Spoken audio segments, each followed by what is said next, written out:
Last time we finished off by defining what we called strictly diagonal dominance of a matrix, i.e. when the diagonal elements on each row, their absolute values are greater than the sum of the off-diagonal elements.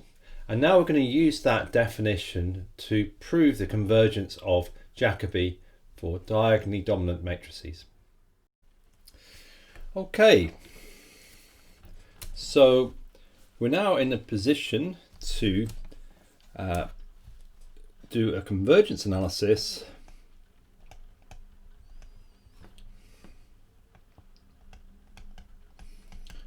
of Jacobi.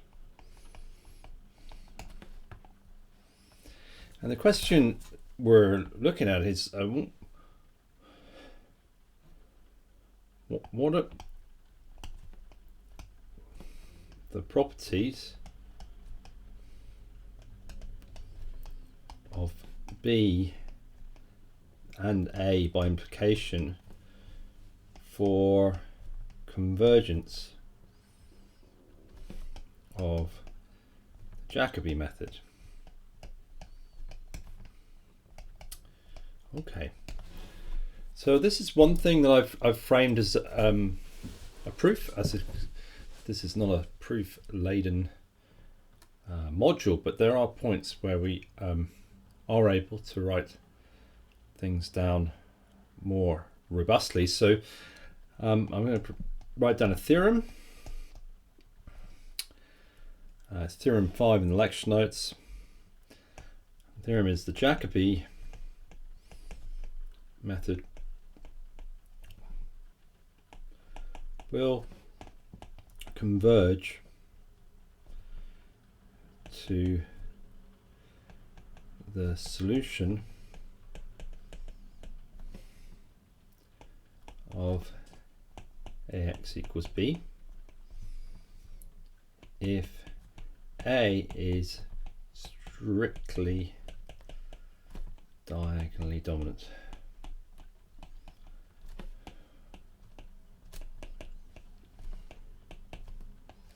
So in the last video I went into the definition and also some examples of diagonal dominance of A. So we're in that position. Okay, and what we'll do for the remainder of this video is go through the proof.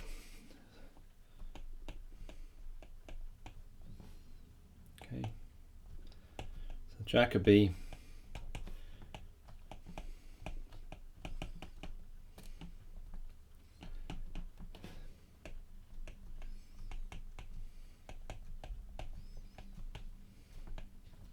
that's our Jacobi algorithm.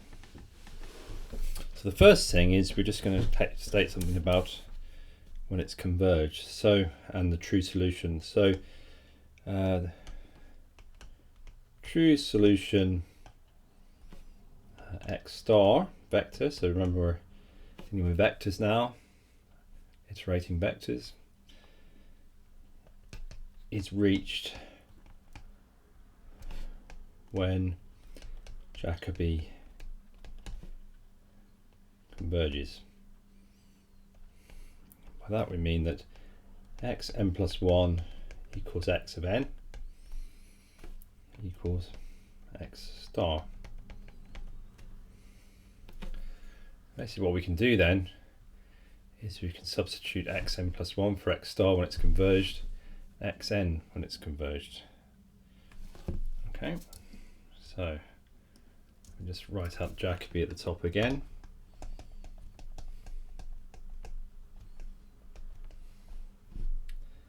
Then we have the true solution, which is basically rewriting xn plus 1 as x star.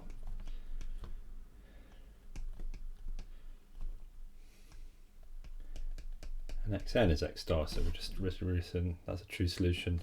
This is our Jacobi method.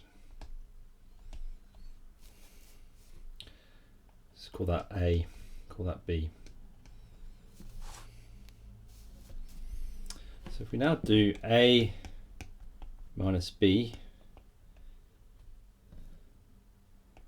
and recall the definition of error vector, ETN. So ETN is simply your numerical solution minus your true solution.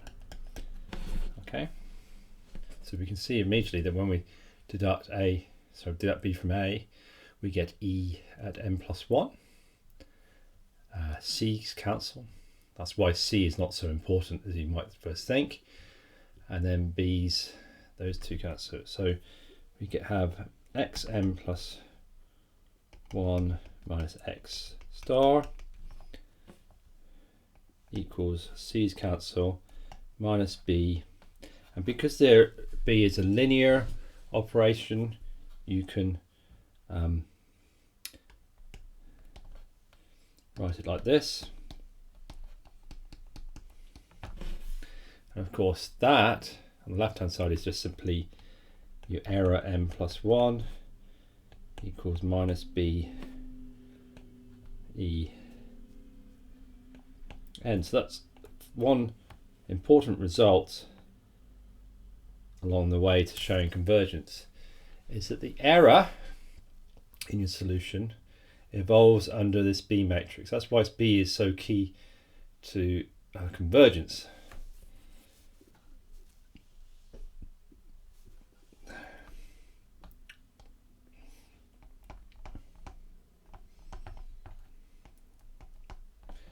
B controls the norm of error going to 0, i.e. convergence. Right. So that's a very important first result. So I'm just going to write the last line on the top each time, just so we have some continuity. Obviously this is laid out. So we have E to n plus 1 equals minus B times E to n. Now of course when we're convergence, we're interested in how the error tends to 0. Okay. So we need to quantify the size of that error, and again that's the point we need the norms. The norms give you the size of a vector. So apply our infinity to both sides.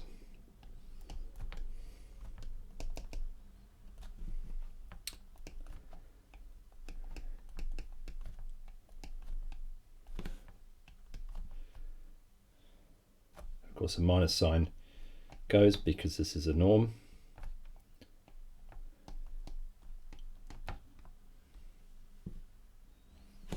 Okay, so now we've got the size of error and how it evolves from the previous step under the matrix B.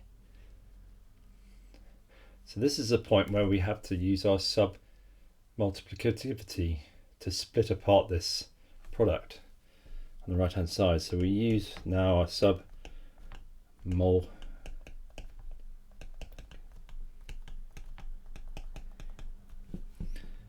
and this then transforms this from an equation to an inequality. So error m plus 1 infinity norm is then less than equal to the individual norms of B and E.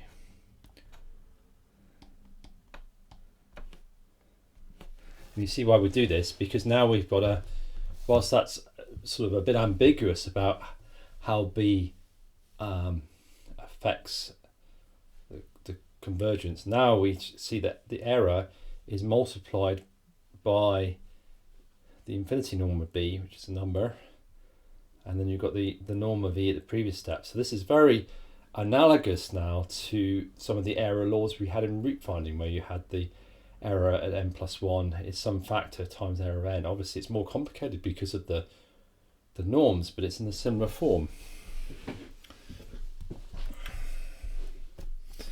So we can see for convergence then, if this factor B is less than 1, then the error norm decreases each step. The error norm decreases at each step. Let's keep using the board. Let's write it out again. No harm in writing out more than one time.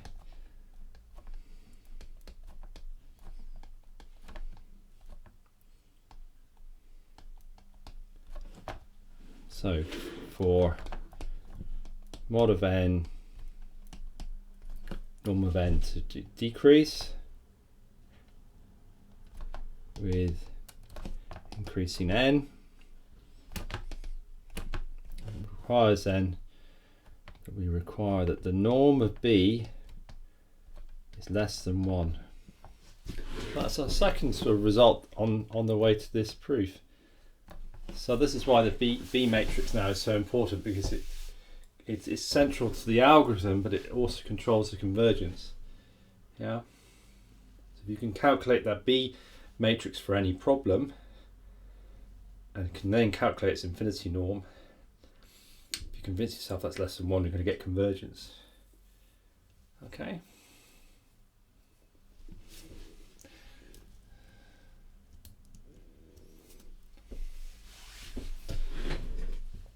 So, but what we want to get to is we want to get from here, this statement of the infinity norm of B, to a statement of diagonal dominance. And this is where, and the diagonal dominance applies to A matrix. So that's the next step here. We now need to relate above to A, and the way we're going to achieve that using, so A equals L plus D plus U.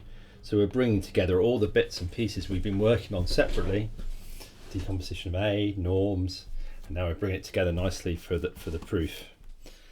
If I just flung you in this deep end with all this information, it wouldn't make much sense, but hopefully now all the pieces are coming together. So this very important result, the B infinity norm is less than 1 for convergence. And we also know that A equals L plus D plus U, and we derived previously that means that B equals this, D minus 1 L plus U for Jacobi. Again, another result we've derived before. So all we need to do then is substitute this expression into above. So that implies that D minus 1 L plus U infinity norm is less than 1 for convergence.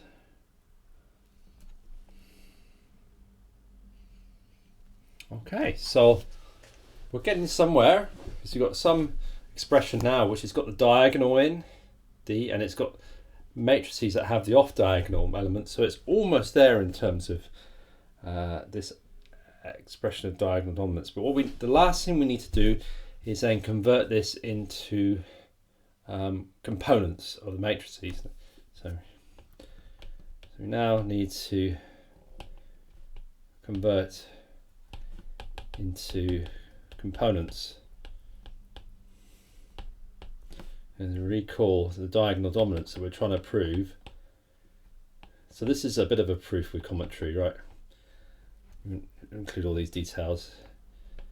It involves modulus of the diagonal elements and summation of diagonal elements here. So we want to really see if we can manipulate this thing into something with components. Okay, so let's just write that up again. D inverse L plus U infinity less than 1. So we use our definition of the infinity norm. Note we're using the infinity norm, not the L2 norm. This is more convenient. So that implies that so the definition of infinity norm is a max from I equals 1 to n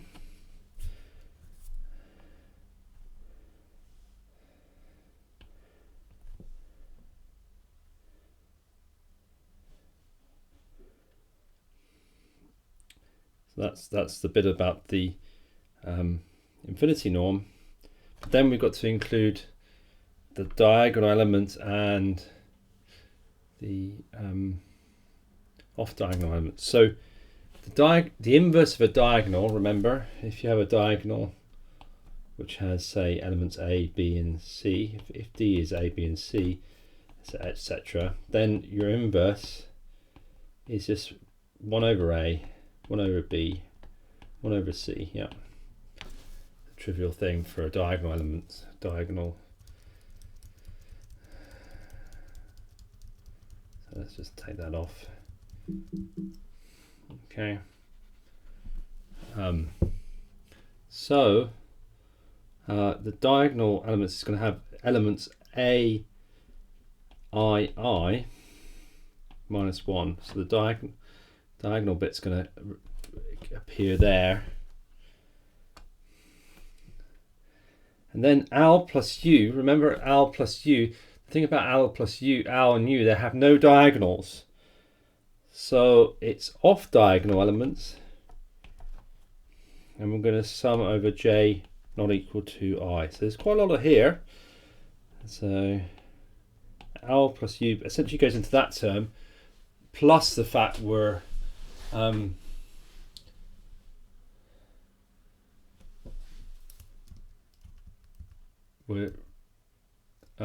summing over the summing over. So this means we're summing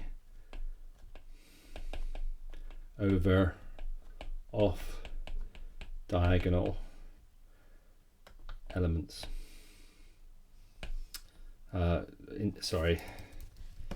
Indices. And the reason we're doing that is because we're multiplying by L plus U. So this is the component form of a matrix multiplication. You've probably seen it in other forms before, but it's especially adapted for this problem. So a standard matrix multiplication would be over all J and I. Over all J, but because we've got these special matrices L plus U which have no diagonal elements, it resolves itself into J not equal to I. So there's quite a lot in this little expression. I sort of commend you to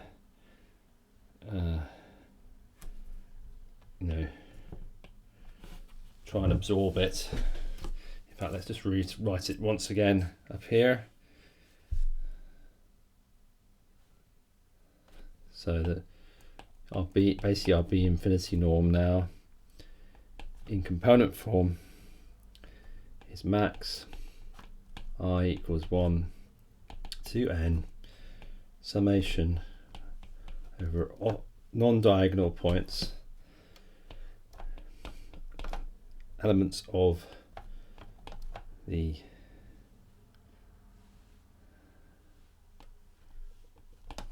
diagonal in reciprocaled and then the general element.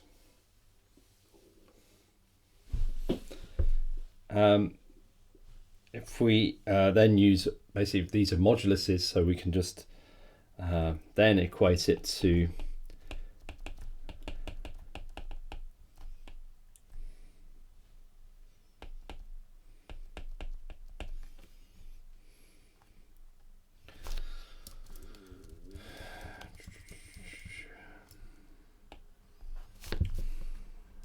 can actually take out the AII inverse summation of J not equal to I AIJ, and we know that that's got to be less than 1. So we now have something that looks very much like our diagonal dominance. We're basically saying for this to be less than 1 for any I means that this AII has to be greater than this AIJ.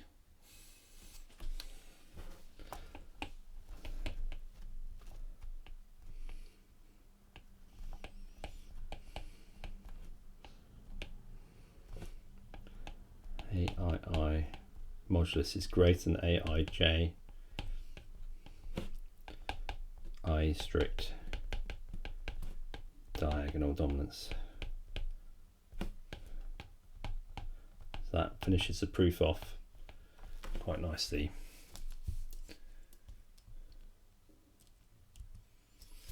Okay, so this is by far the most analytical this module gets, but I think it's quite interesting to see those who like the more to see that there is some there is some proof that can be used in numerical analysis, and there are some books that definitely take that role if you're interested taking it further. Okay, I'm going to stop there.